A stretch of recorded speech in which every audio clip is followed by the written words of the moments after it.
Pernah ngerasa seperti ada yang nyangkut di hati, tapi gak tahu harus bilang apa?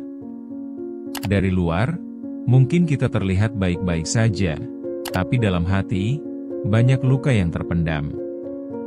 Semua orang pasti pernah merasakan sakit, apalagi dalam hubungan yang seharusnya membuat kita bahagia. Ketika malam tiba, kita cenderung ngasih kesempatan pada pikiran kita untuk berlarian, menyingkap luka lama yang seharusnya sudah selesai. Jadi, apa sebenarnya yang bikin kita bertahan meski tahu ada rasa sakit yang mengintai? Kini saatnya menelusuri semua luka yang mengganggu pikiran kita. Kita akan berangkat dari pertanyaan sederhana. Apa yang sebenarnya terjadi di dalam diri kita ketika kita berhubungan dengan orang lain? Mari kita mulai di chap pertama ini dan gali bersama-sama lebih dalam ke dalam luka-luka yang sering kita coba sembunyikan dan abaikan seolah-olah itu gak ada. Chap 1. Mengapa kita mengabaikan luka batin? Kita seringkali lebih memilih untuk membungkus luka kita rapat-rapat, seolah-olah kita itu superhero yang gak punya kelemahan. Padahal, nyatanya, luka batin itu bagaikan bakteri yang tumbuh dalam tubuh. Luarnya terlihat biasa, tetapi dalamnya terus menggerogoti kita. Kenapa sih kita kadang malah milih untuk bertahan dalam hubungan yang jelas-jelas bikin sakit? Mungkin kita berpikir bisa mengubah orang atau berharap semuanya akan membaik sendirinya. Ironisnya, harapan ini justru bisa jadi racun bagi diri kita sendiri. Satu pertanyaan yang perlu kita hadapi adalah, apa yang bikin kita begitu takut untuk melepaskan? Apakah takut sendirian? Atau takut mengakui bahwa kita juga butuh waktu untuk menyembuhkan diri? Jadi, mari kita introspeksi. Mengapa kita terus-menerus menderita dalam ketidakpastian dari hubungan yang beracun? Apakah karena kita memang sudah terlanjur nyaman? Nyaman dengan sifat toksik yang seharusnya kita tinggalkan? Disinilah letak awal kesadaran kita, untuk memahami bahwa mengabaikan luka itu justru akan memperparah sakit yang kita rasakan. Chap 2. Luka yang tidak terungkap. Pernahkah kalian merasakan ada kata-kata yang ingin diucapkan, tetapi terhenti begitu saja di tenggorokan? Rasanya kayak menahan nafsu makan atau menunggu si antri yang gak kunjung tiba. Kita seringkali terjebak dalam situasi di mana luka batin yang mengganggu itu jadi sesuatu yang gak terucap. Parahnya, kita malah cenderung menganggap bahwa diam itu lebih baik daripada berbicara. Padahal, ungkapan perasaan itu bisa jadi pintu keluar kita dari ketidakpahaman dalam hubungan. Setiap kata yang kita simpan, setiap emosi yang kita tekan, adalah satu langkah mundur dari penyembuhan. Ironisnya, ketika kita memutuskan untuk tidak berbicara, kita seringkali berakhir meracuni diri kita sendiri. Pertanyaan yang lebih dalam adalah, apa yang bikin kita takut untuk membuka mulut?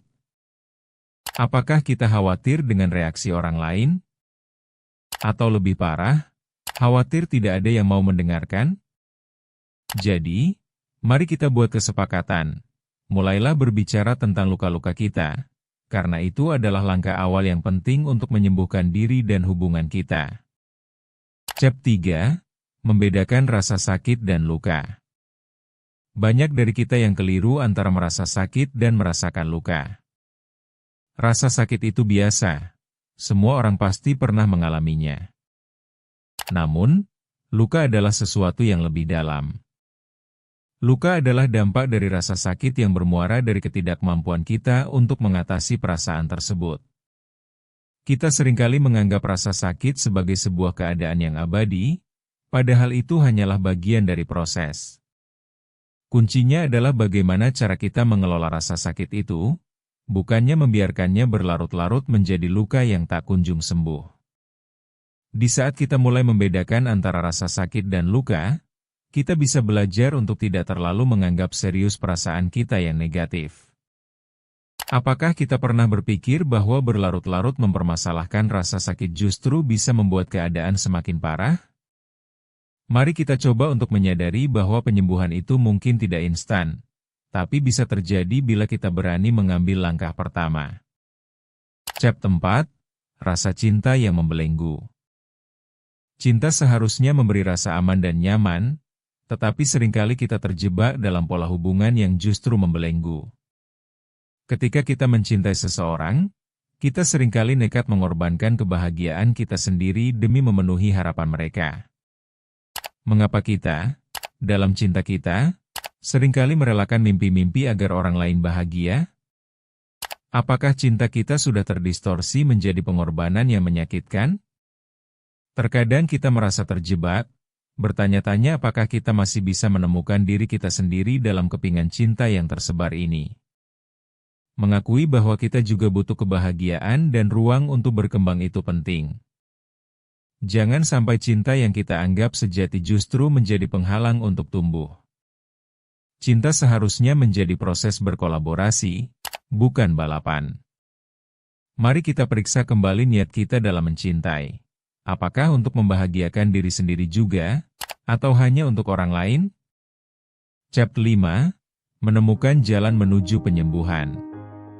Setelah kita menyadari berbagai luka yang kita simpan, saatnya untuk mencari jalan menuju penyembuhan. Pertama, kita perlu adanya kejujuran pada diri sendiri. Tanyakan pada diri, apakah saya siap untuk menyembuhkan diri saya? Kedua, terima bahwa proses itu gak instan. Kita harus memberi diri kita waktu untuk merasakan dan membicarakan apa yang kita alami. Ketiga, jangan ragu untuk mencari dukungan dari orang-orang terdekat yang bisa membantu kita melalui proses ini. Mungkin juga perlu untuk berkonsultasi dengan tenaga profesional yang berpengalaman dalam membantu penyembuhan luka batin. Ingat, meskipun prosesnya panjang dan melelahkan, kualitas hidup yang lebih baik di ujung sana sangatlah berharga. Mari kita bersama-sama membangun kembali diri kita agar bisa bangkit lebih kuat dan berani menghadapi setiap hubungan dengan hati yang lebih ringan. Bagi yang ingin tahu lebih dalam, jangan ragu untuk subscribe Ruang Tumbuh dan ikuti perjalanan kita. Bertumbuh itu proses, bukan lomba.